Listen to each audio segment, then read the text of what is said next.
제가 중국 갔다 오면서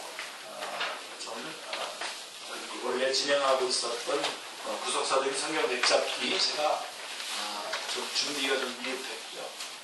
먼저 좀 준비한 요한계시록 우리 교회에서 7장까지 오전에 설교했었는데 오늘 8장의 말씀을 준비해가지고 왔습니다. 요한계시록 8장 말씀 같이 한번 읽겠습니다. 요한계시록 8장입니다. 요한계시록 8장의 말씀입니다. 1절부터 13절입니다. 같이 읽겠습니다. 신약성경 407쪽입니다. 요한계시록 8장 같이 읽겠습니다. 일곱째 인을 떼실 때에 하늘이 반 시간쯤 고요하더니 내가 보낸 하나님 앞에 일곱 천사가 있어 일곱 나팔을 받았더라. 또 다른 천사가 와서 제 앞에 서서 금양돌을 가지고 많은 양을 받았으니 이는 모든 성도의 기도와 합하여 모자 제단에 드리고 있다. 하나님이 성도의 기도와 함께 천사의 손으로부터 하늘나라로 올라가는 자야. 천사가 향로를 가지고 제단에 불을 담아 땅에 쏟음에 우레와 성사와 번개와 진이 나더라. 일곱 나팔을 가지고 천사가 나팔을 들게 하더라. 첫째 천사가 나팔을 불니 섞인 물과 물이 나와서 땅에 쏟아지매 땅의 3분의 1이 타버리고 수목의 3분의 1도 다 타버리고 각종 푸른 풀도 다 타버렸더라. 둘째 천사가 나팔을 불니 물 붓는 큰 잔과 같은 것이 바다에 던져지매 바다의 3분의 1이 피가 되고 바다 가운데 생명 가진 피조물들의 3분의 1이 죽고 애들의 3분의 1이 깨지더라. 첫째 천사가 나팔을 불니 큰 별이 하늘에서 떨어져 하늘의 3분의 1과 여러 물샘에 떨어지니 이 별 이름은 쓴술이라. 물의 3분의 1이 쓴술이에 그 물이 쓴 물이 되므로 많은 사람이 죽더라. 넷째 천사가 나팔을 불니 해 3분의 1과 달 3분의 1과 별들 3분의 1이 타격을 받아 그 3분의 1이 어두워지니 날 3분의 1은 기침이 없고 아무도 그러하더라. 내가 또 보고 들으니 공중에 날아가는 목소리가 큰 소리로 이르되 땅에 사는 자들에게 화가 있으니 이는 새 천사들이 들어야 할 나팔 소리가 남아 있음이라 하더라. 이 요한계시록 8장은 일곱째 인이 떼어질 때라고 이렇게 1절에서 그렇게 시작을 하는데요. 그러니까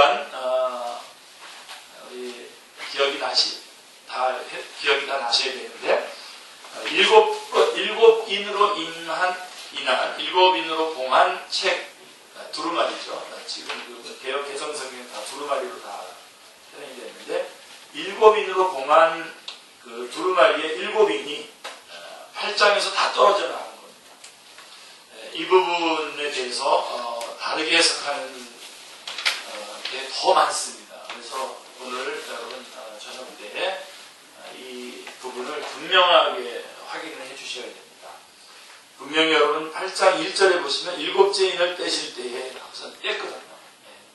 그래서 모든 인으로 봉인된 인으로 봉한 책 두루마리에 일곱 인이 8장에서 다 떨어지고 책이 열리게 된 셈입니다.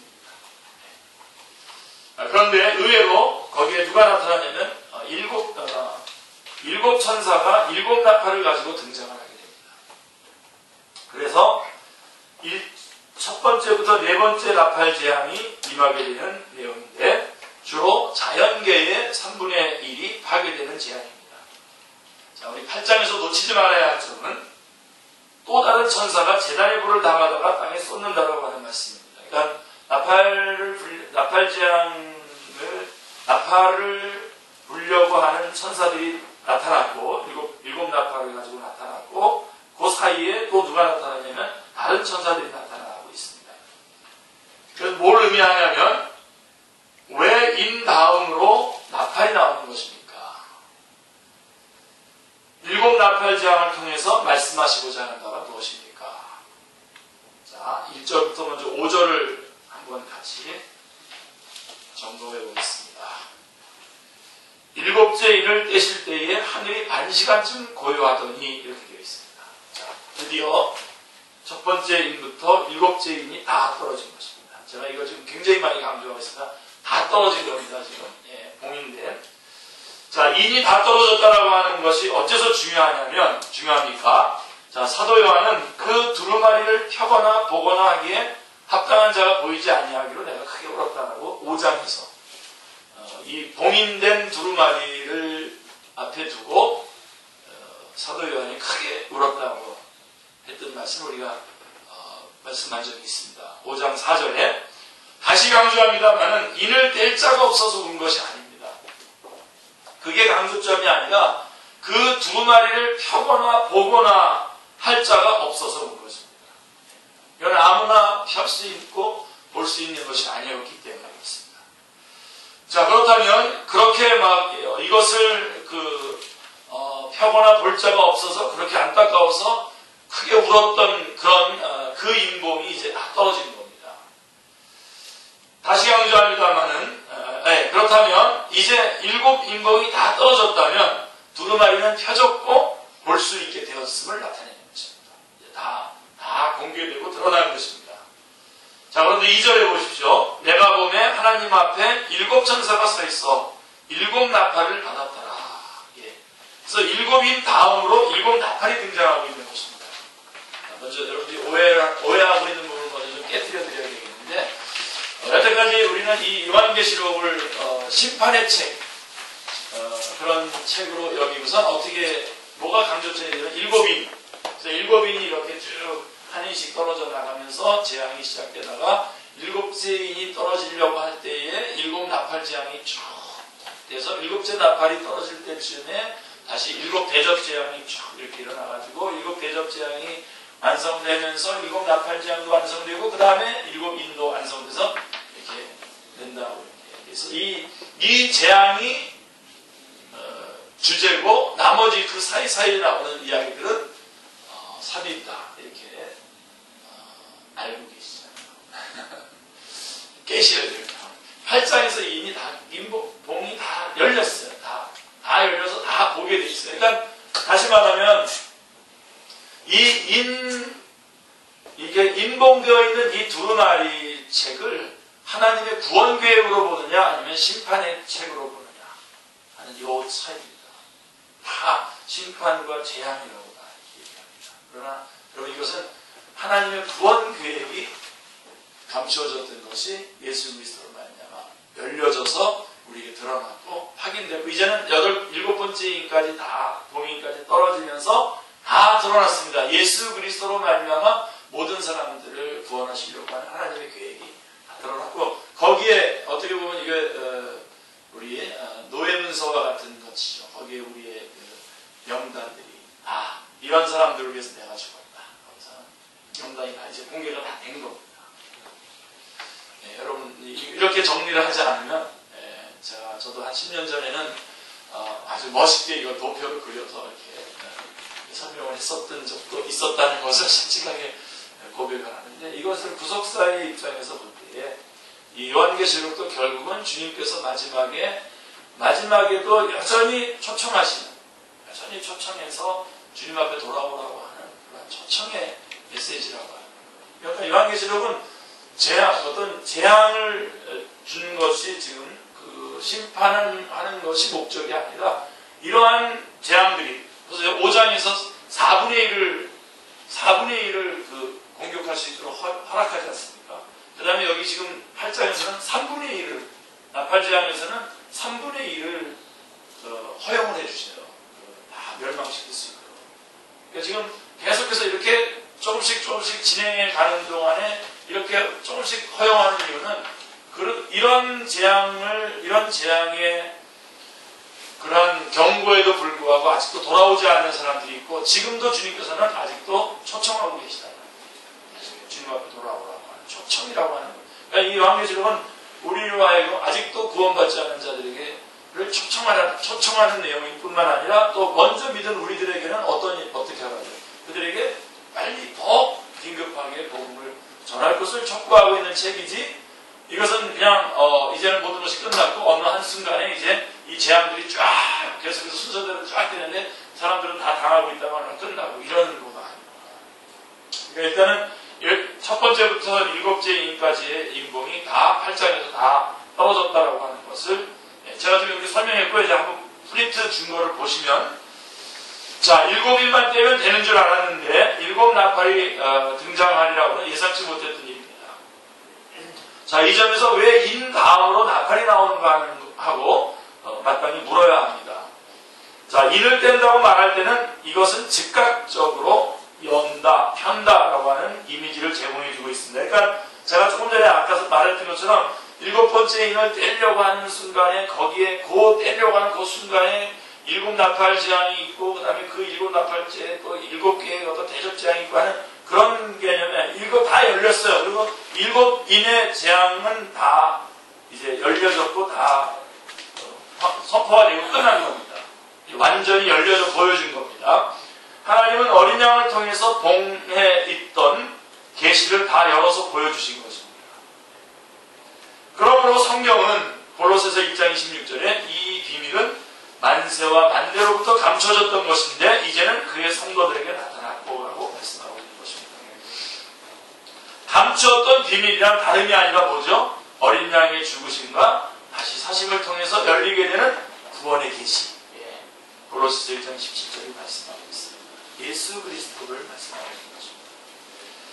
8장에서 7이 다 떨어져서 열려진 두루마리는 10장에서 사도 요한, 즉 교회에게 주어집니다. 이게 이 다 떨어진 이 하나님의 구원 계획이 교회에게 사도 요한에게 주어진다는 것은 교회에게 전달이 되는 것이고 그리고서 이것을 갖다 먹으라 해서 내가 많은 백성과 나라와 방언과 임금에게 다시 일어나야 하리라 라고 하는 사명으로 이어지는 문명인 것입니다. 그러니까 이 인봉이 다 열려졌죠. 이것이 교회에게 전달되고 교회는 이것을 전해야 되는 사명을 다시 한번 부여받게 되는 것입니다. 그러므로 요한계시록의 분기점이 봉인된 두루마리를 구원계획으로 보느냐 심판으로 보느냐에 달려있다고 해도 과언이 아닙니다. 8장이 저는 8장이 참 어렵더라고요. 어려웠는데 여러분들은 지금 그냥 바로 이해하시는 것 같아요. 특별히 오른쪽 편이 더 이해를 잘하고 있는 것 같은데 왜냐하면 이에 따라서 요한계시록을 복음 중심으로 보느냐 아니면 심판 중심으로 해석하느냐가 결정되기 때문입니다. 심판 중심으로 보면 다시 설명하는 거지만 7째 인 안에 7 나팔이 들어있고 7 나팔 안에 7 대접이 들어있는 양 이렇게 생각하게 만드는 거죠. 그래서 마치 요한계시록이 이거를 말하는 것이 중심인 것처럼 보게 되는 거죠. 그래서 인을 뗄 때마다 전개되는 상황을 아직도 인봉된 두루마리의 내용으로 오해를 하고 어린 양이 떼는 인봉한 두루마리를 심판의 두루마리라고 말하게 되는 것입니다. 자, 그렇다면 제가 한번 여러분에게 그것이 그렇게 보는 것이 틀렸다는 것을 하나만 예를 한번 들어볼게요. 7인은 8장에서 다 떨어져서 두루마리가 펴지게 되었는데도 7 나팔 재앙, 7 대접 재앙은 아직 나타나지 않은 동안 상태로 있는 것을 어떻게 설명할 것입니까? 자, 또한 봉인된 두루마리가 심판의 두루마리라면 인심판과 나팔심판과 대접심판이 순서적으로 전개되어야 됩니다. 그죠? 여러분들이 요한계시록을 한번 그냥 잘 한번 읽어보신 분들은 이거 순서가 이상한데 하는 것을 다 느끼셨을 겁니다.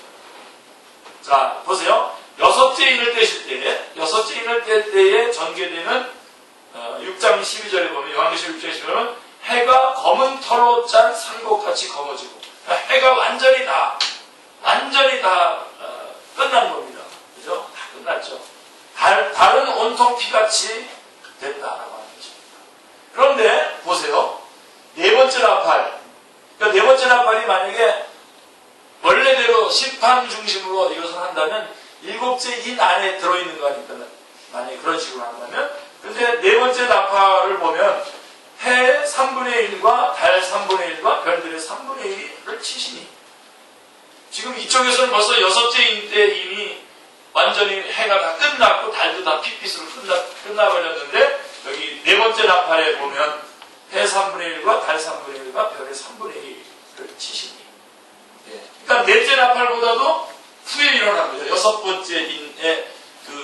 재앙의 내용이 오히려 더 먼저 나오고 나팔은 죄송합니다. 먼저 나팔 재앙이 있어야 인재앙이 있을 수 있는 그런 순서를 가지고 있죠. 자, 좀 이해가 안 되시면 넘어갑니다. 자, 그러므로 봉인한 것은 완전수를 의미하는 7인 뿐이요. 그러니까 7 나팔 이런 것은 봉인한 게 아닙니다. 예. 봉인한 것은 7인이 봉인된 것이고요. 예. 그것도 완전수를 의미하는 7을 의미하는 것이고요. 그 인은 8장에서 다 떨어지고 열려지게 된 것입니다. 예. 그러면 아멘으로 한번 고백을 하셔도 돼요. 아멘입니다. 그죠? 자, 인을 뗀다는 것과는 달리 나팔을 분다는 것은 신호, 경고의 이미지를 전달해주고 있는 것입니다. 그래서 대비하라는 뜻이에요. 그래서 사도 바울도 이렇게 말했죠. 만일 나팔이 분명하지 못한 소리를 내면 누가 전투를 준비하리요? 라고 말씀했던 것입니다. 그러므로 나팔, 즉 경고의 나팔이 먼저가 아니라 인을 뗀, 즉 복음이 열려지는 거죠. 그래서 그 비밀, 구원의 모든 비밀이 다 열려졌어요. 자, 그리고서는 나팔 재앙으로 나팔을 부는 거죠. 그래서 경고의 나팔을 부는 겁니다. 자, 빨리 돌아오라. 근데 이제 여러분 중요한 것은 이런 의미에서 7 천사가 7 나팔을 받아가지고 등장한다는 것은 최후 심판의 날이 더욱 가까이 다가오고 있다라고 하는 경고요, 전쟁을 준비하라고 하는 신호인 것입니다. 빨리 돌아오라는 겁니다. 자, 이 점이 1절에서 반 시간쯤 고요하더니 라고 하는 분위기가 말해주는 것이라고 하겠습니다. 그러니까 일종의 폭풍 전야와 같은 고요인 것이죠. 이제 큰 이제 폭풍이 일어날 직전에 그 고요함. 근데 그 사이에 또 다른 천사가 등장합니다. 여러분들이 이 부분이 잘 이해가 되시면 정말 이해가 되시면 기도하셨다가 내년에 여러분들이 신학교를 가셔도 제가 반대하지 않겠습니다. 자, 또 다른 천사가 등장해요. 3절에 다른 천사가 등장하는데 이는 나팔을 불기 전에 서곡과 같은 장면인 것입니다. 자, 근데 이 막간을 통해서 등장한 다른 천사가 있는 2가지예요. 2가지. 첫 번째로는 금향로에 많은 향을 받아가지고 성도의 기도와 합하여 하나님께 올려드리는 일을 합니다. 이 다른 천사의 첫 번째 사명이 뭐냐면 금향로에다가 많은 향을 받아가지고서 성도들의 기도를 그 향과 함께 하나님 앞에 올려드리는 거예요. 그래서 이건 뭐냐면 우리의 기도가 하나님 앞에 올려지고 있다라고 하는 것은 가시적으로 보여주는 그런 일이죠. 그죠? 향의 그 연기가 올라가는 걸 통해서 우리의 기도가 올라간다라고 하는 것을 말해주는, 그것을 드러내는 일을 하는 것이 바로 이 다른 천사의 역할인데, 자, 이 장면은 구약시대에 제사장이 지성소 앞에 놓이는 금단, 금으로 만든 그 향단에다가 향을 사르는 것을 예표로 해서 성도들의 기도가 하나님께 상달되고 있음을 나타내 보여주고 있는 것입니다. 자, 이제 그거는 이미 잘 알고 있죠. 우리가 그런 역할을, 그런 일이 있었다, 우리의 기도가 올라간다는 것을 알고 있었는데, 또 하나 중요한 것이 뭐냐면 이 다른 천사가 하는 또 하나의 중요한 일은 올라가게 하는 임무만 있었던 것이 아니라 천사가 향로를 가지고 제단의 불을 담아다가 땅에다 쏟습니다. 그러니까 하늘로 올려보내는 역할만 하는 것이 아니라 땅에다 쏟는 역할, 쏟는 임무를 하고 있는데, 이게 무슨 뜻이냐면요, 성경에서 이 부분을 우리가 잘 잡아야 되는 부분이에요. 하나님의 진노입니다. 이거 하나님의 진노인데, 우레와 음성과 번개와 지진이 나더라 라고 하는 그것을 통해서 이것이 하나님의 진노라고 하는 것을 우리가 알 수 있는데, 그러므로 제단의 불을 담아다가 땅에 쏟았다라고 하는 그 제단은 향단이 아니라 번제단을 말하는 거죠.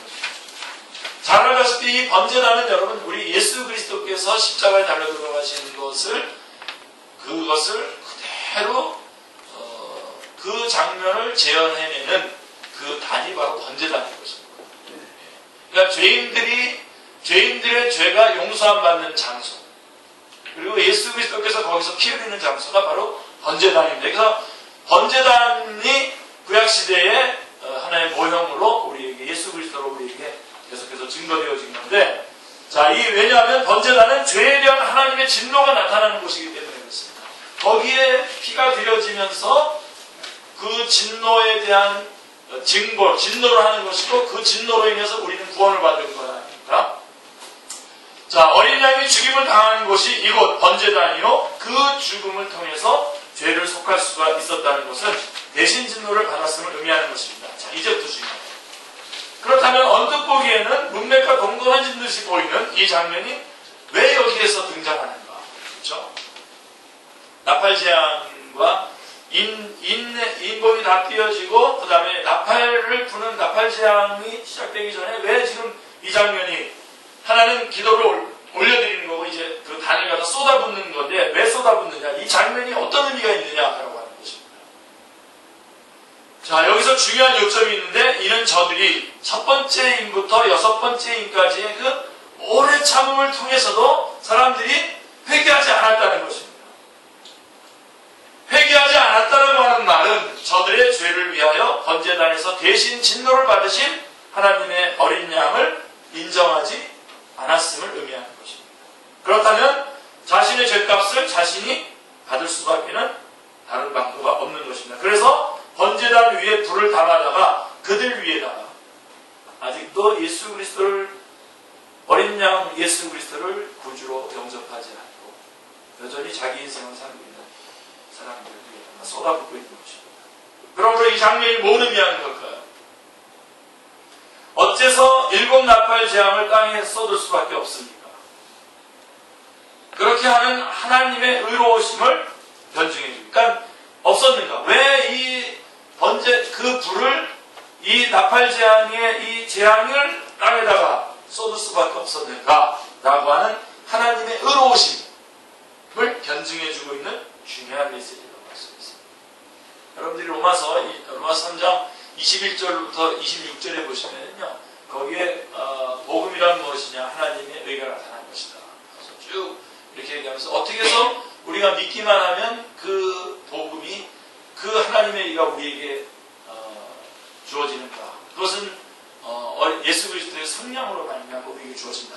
이렇게 20절을 말씀하고 난 다음에 25절, 26절은 이것을 다시 하나님의 입장에서 이것을 설명을 다시 합니다.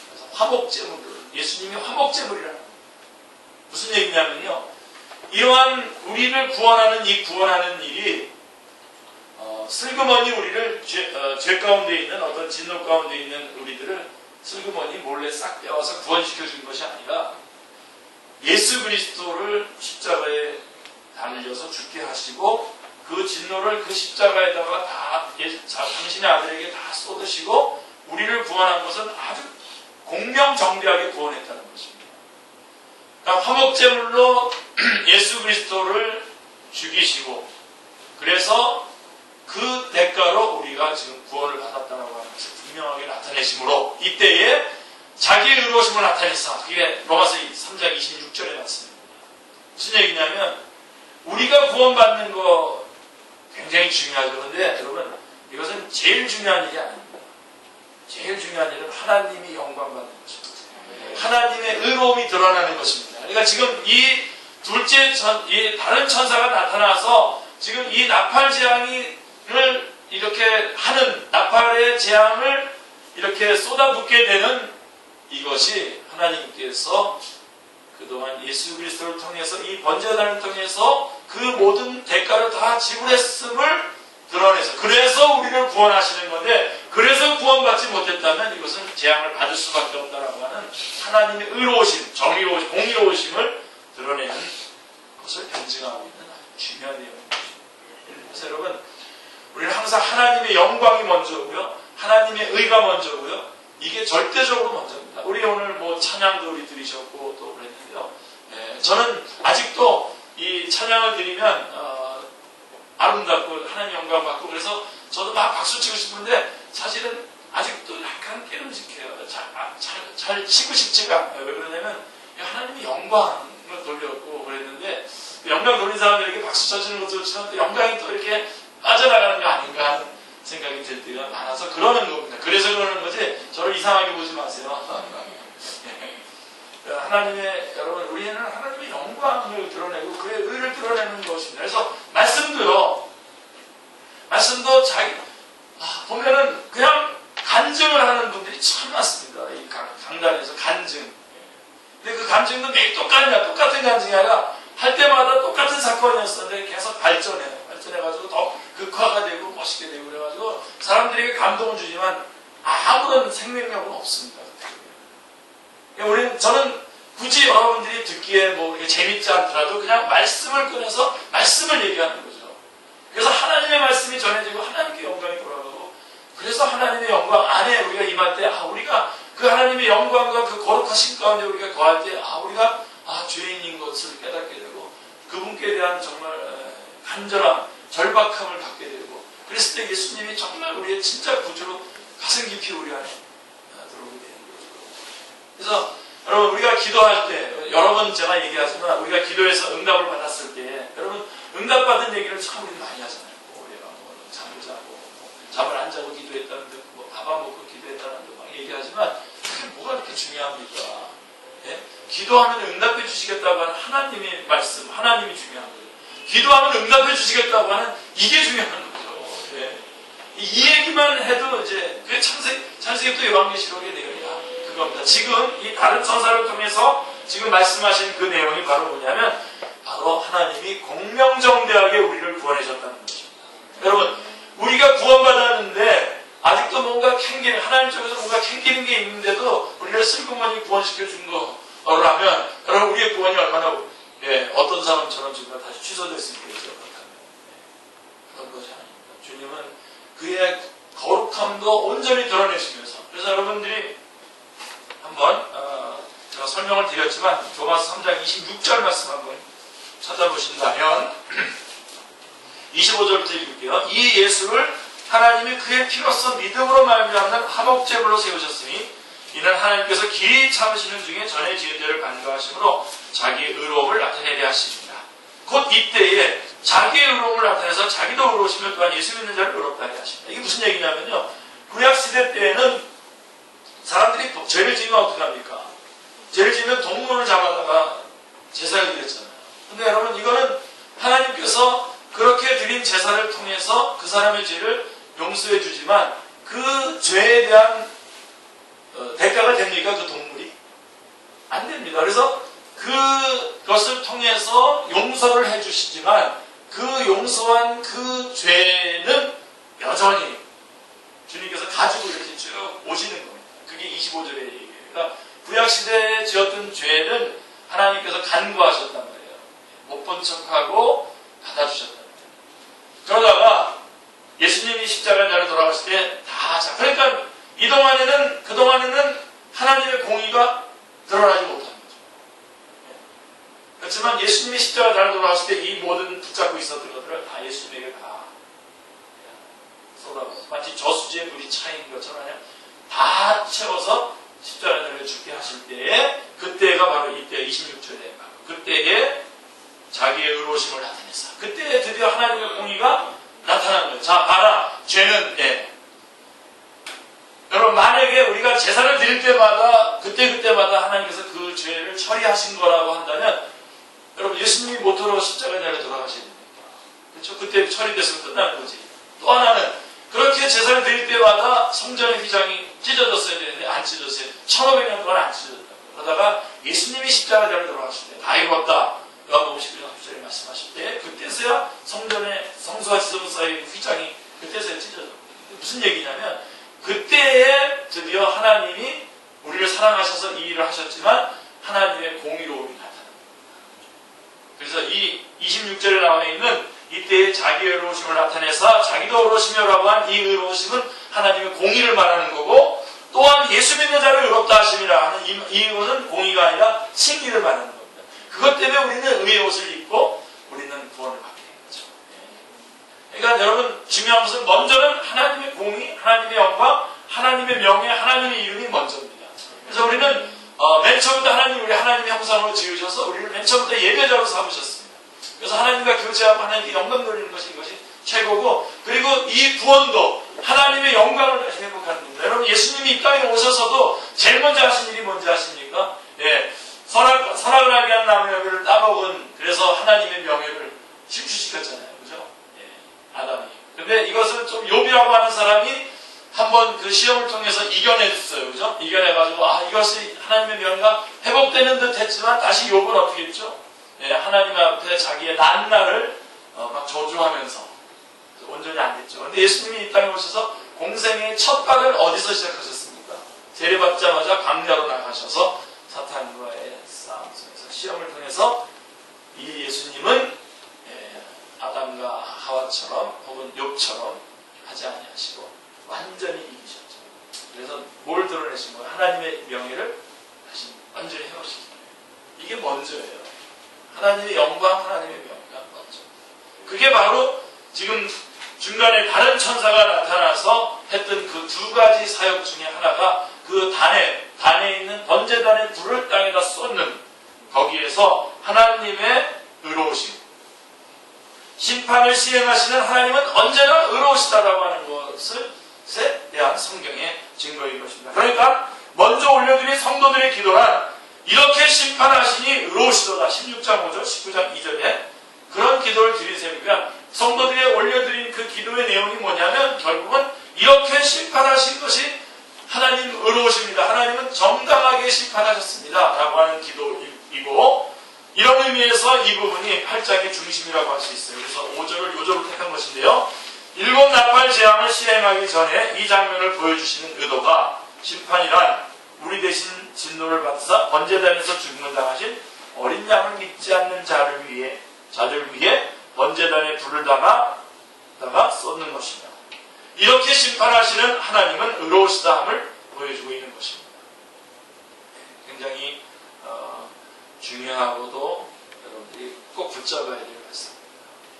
그래서 죄라는 건 뭐냐? 죄는 뭐 누구를 때리고 이런 것도 죄겠지만 그거는 죄가 아니에요. 뭐가 죄냐면 예수님을 안 믿는 게 죄죠. 안 믿는 게 죄. 그래서 성령님이 오셔서 요한복음 16장에 보면 성령님이 오셔서 죄에 대해서 심판에 대해서 의에 대해서 심판하실 거다 그랬을 때 딱 한 가지예요. 죄에 대해서는 뭐라? 예수님을 믿지 않는 거예요. 16장에 보십니다.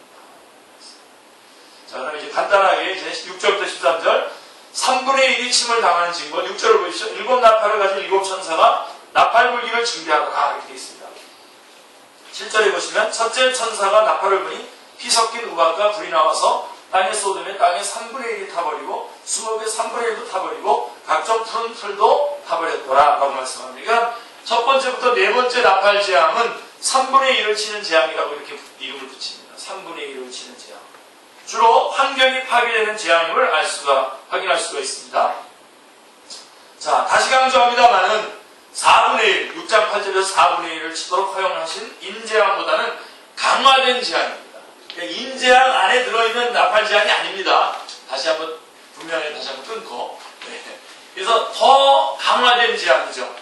그렇다면 나팔 재앙은 언제 일어날 것입니까? 자, 이런 것들도 굉장히 중요합니다. 여러분들이 어떤 그런 사람들의 갑자기 어떤 재난이 일어날 거라고 해서 막 예언을 하면서 그쪽으로 사람들 몰고 와서 다 모든 거 다 내놓게 하고 그러는 것과 다른 게 뭐냐면 이 기간에 대한 것도 굉장히 중요합니다.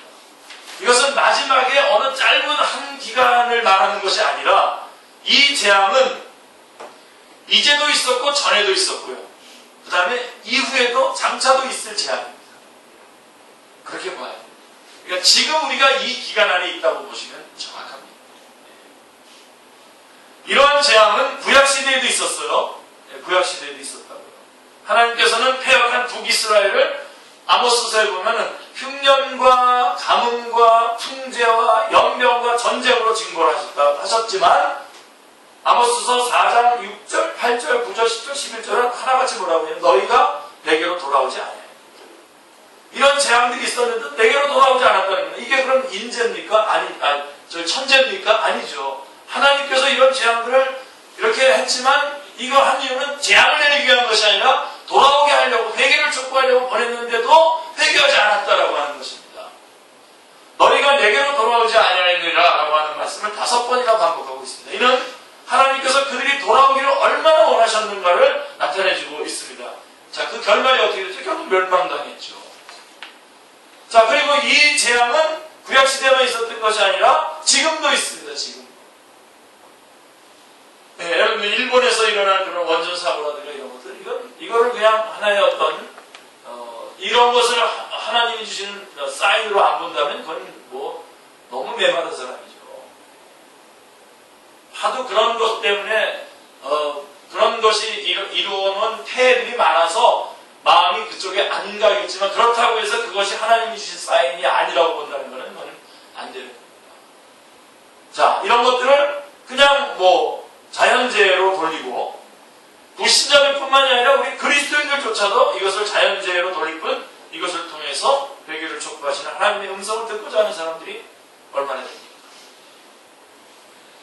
또한 이러한 재난이 종말이 가까울수록 어떻게 되는 거죠? 강도가 더욱더 강화되는 거죠. 아까 4분의 1에서 어떻게 해요? 3분의 1로 줄어들다가 결국은 온통가. 그렇죠? 그래서 누가복음 21장 35절에 보면 이것은 국지적인 재난이 아니라 이제 마지막에 가면 이 날은 온 지구상에 거하는 모든 사람에게 이 말이라 이렇게 말씀하고 있습니다. 이렇게 말씀하신 대로 지구의 4분의 1, 3분의 1에 미치는 재앙으로 확대되다가 종말을 맞이하게 될 것이라고 하는 점입니다. 이 점이 마지막 절에서 이제 13절에 보면 땅에 있는 자들에게 화가 있으리니 이는 새 천사들이 불어야 할 나팔 소리가 남아있습니다 하고 경고하는 거 있는 데서 드러나고 있는 거죠. 그러니까 첫째 나팔부터 넷째 나팔까지와 더불어서 또 나머지 나팔 소리가 남아있다는 것입니다. 이것은 첫 번째부터 네 번째까지의 나팔 재앙에도 불구하고 그들이 강팍해서 회개하지 않았음을 말해주는 것입니다. 그러니까 여러분 메시지는 두 개예요. 회개를 촉구하시는 말씀이고요. 하나는 이미 구원받은 우리들로 하여금 열심히 이 사실을 빨리빨리 급하게 전하라고. 그래서 8장이 우리에게 주시는 말씀이 무엇입니까? 주님은 말씀하십니다. 자, 너희는 이 갈릴리 사람들이 이같이 해받음으로 다른 모든 갈릴리 사람보다 죄가 더 있는 줄 아느냐? 너희에게 이르노니 아니라 너희도 만일 회개하지 않으면 다 이와 같이 말하리라. 제가 가끔씩 이렇게 여기 치잖아요. 뭐 좋은 사람이 있거나 그러면 치잖아요. 여러분 이 강대성이 무슨 죄가 있어요? 왜 교도가 안 돼요? 지금은 내가 여길 때리지만 안 일어나면 이제 너를 때리겠다 이 뜻 아닙니까 이게? 그죠? 지금 그런 재앙들이 곳곳에서 있을 때에 이것이 그 사람들이 너보다 더 잘못해가지고 당한 게 아니라 그도 너와 똑같은데 샘플로 지금 당하고 있다라고 하는 것을 깨달으라 하는 겁니다. 그게 누가복음 13장 2절 3절에 맞습니다. 그리고 그 망함은 지진이나 해일 같은 것들이 아니라요. 이제는 육신의 죽음만이 아니라 뭐죠? 둘째 사망 곧 불못이라고 말씀하고 있는 거죠. 영원한 심판, 지옥입니다. 이것을 명심해야 되는 거죠. 그러므로 성경을 말씀합니다. 같이 읽겠습니다. 혹 내가 하나님의 인자하심이 너를 인도하여 회개케 하심을 알지 못하여 그의 인자하심과 용납하심과 길이 참으심이 풍성함을 멸시하느냐. 다만 내 고집과 회개하지 않는 마음을 바라 진노의 날로 하나님의 의로우신 심판이 나타나는 그날에 무할 진노를 내리겠습니다. 이렇게 쌓여있다가 어떻게 되는 겁니까? 결정적인 데 한꺼번에 확 몰아치면 안 되는 거죠. 그때마다 빨리 회개하고 우리가 주어진 사명, 우리에게 주어진 사명, 이 복음을 땅끝까지 그것도 주님께서 오실 텐데 속히 준비되어서 전하고 진도하는